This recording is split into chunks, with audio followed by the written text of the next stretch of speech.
బొమ్మలాంటి ఆమె పక్కనుంటే పగలే వెన్నెలనే కురిపిస్తా నీడలాగా నాతో ఏడడుగులు సాగితే ఇలలో స్వర్గం నే సృష్టిస్తా రసరమ్యం ఆ రాగ విలాసం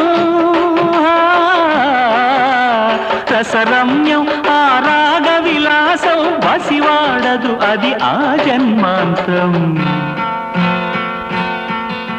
అందమైన నా ఊహల మేడకు ఆవిడమణి దీపం